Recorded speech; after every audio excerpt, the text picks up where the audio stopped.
Hello, today we're going to talk about the torus, a fundamental pattern in all of reality.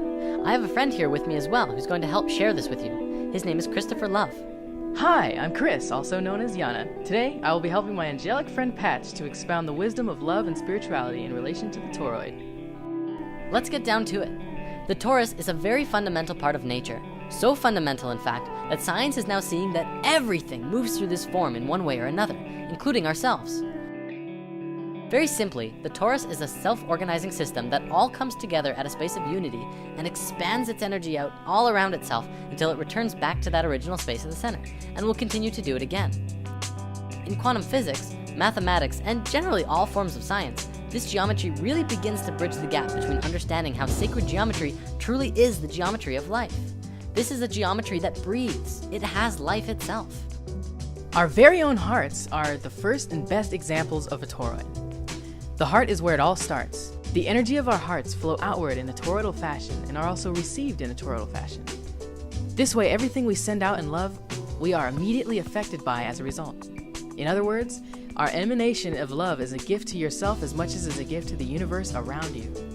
You can look in nature to see these shapes everywhere. It's in oranges and apples. You can see it around tornadoes.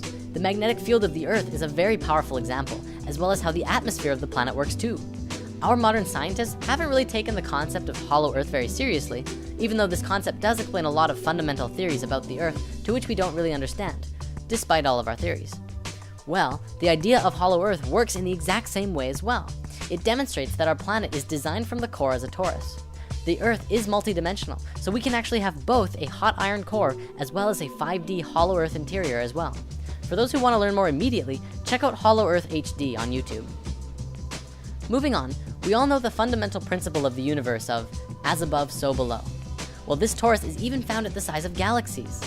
Atoms even have this very geometry as well. It's quite literally everywhere. From this basic expression demonstrates how life ought to be. All of the energy that emerges from the core travels around the torus and fuels itself. It also has the ability to give to other toroidal systems, which openly practice giving and receiving. It really sets a standard for how to do things, and we can mirror this and use it in our own daily lives as well. When you give and receive openly, you allow your energy to become toroidal. When we look at the interactions between one another, we begin to see the nature of giving and receiving. If we shift how we give and receive with others, we give ourselves an opportunity to receive feedback from what we emanate immediately. This allows for an enlightening transaction of energy between all life and allows all of our communications to resonate on that toroidal frequency of love. Love is not just a feeling, it's a vibration and a frequency that is connected through all things. The pure vibration that emanates around one's own heart and brings things together harmoniously is through a universal vibration we call love. If you look at the flower of life in 2D, it may be a little hard to tell. However, in 3 dimensions, one can truly see that it too is a torus. The flower of life is all geometries, remember? The torus is yet another one of those creation patterns that emerge from this, or rather is this form. It's so important to understanding everything. Even Nikola Tesla worked with this geometry, and through it he discovered a way to access free energy for the entire planet. Well, of course, all of the corporations of the world wanted to keep charging people for energy. And between them and the US government, all of Tesla's most amazing work was destroyed. In lesson 15, we talked a bit about this before, and now we can go deeper into it. The Institute of Heart Math, as well as Stanford University, among others, have now scientifically demonstrated that around the physical heart of your body, you have 2 toroidal fields, one inside the other, which are connected to the sacred space and the tiny space within the heart. Greg Braden has done a lot of work in explaining this to the modern world as well, and Drunvalo Melchizedek has put a lot of focus into teaching that this is some of the most important information regarding physical ascension. This is part of the understanding that is truly bridging the gaps between science and spirituality. China is doing some really amazing things. They have hospitals that are completely dedicated to the work of prana and energy, rather than the physical body of patients. In one experiment in a Chinese hospital, we see how the science of mantra is used to remove the cancer tumor of a woman in just 2.5 minutes. A mantra is a sacred sound or chant that acts as an energetic formula for prayer or meditation. Mantras allow for us to connect to our source and emanate an audible frequency that focuses our mind to the sound and thus inwardly back to the source. When chanting from the heart, these doctors allowed themselves to focus on the reality that this woman was already being healed. In this, it allowed for the mind to bypass the normal confines of reality, as its intention toroidally flowed in and out of the source of which reality emanates itself. For everyone who has been skeptical of the idea of self-healing through intention, this video is proof that it's not just a plausible idea, but it's very, very real. We need only understand why it works and how it works. To come from a skeptical place and try, you will only see skeptical results. To come from a pure and true space, anything is possible.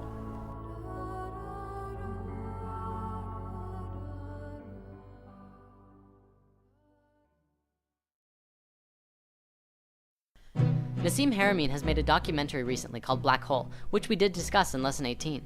He has done some really great work on this, and it's propelling our understanding of space into something completely new.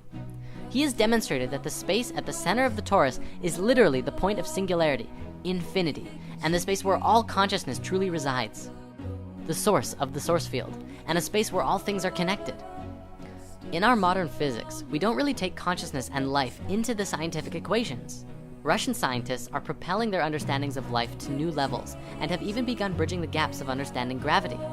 Our Western model is not built to understand gravity, and the Russians have developed models which harmonically see that gravity itself is a conscious field, an information field of love that holds things together. It's really profound, and even quantum physics is beginning to look at this in new light.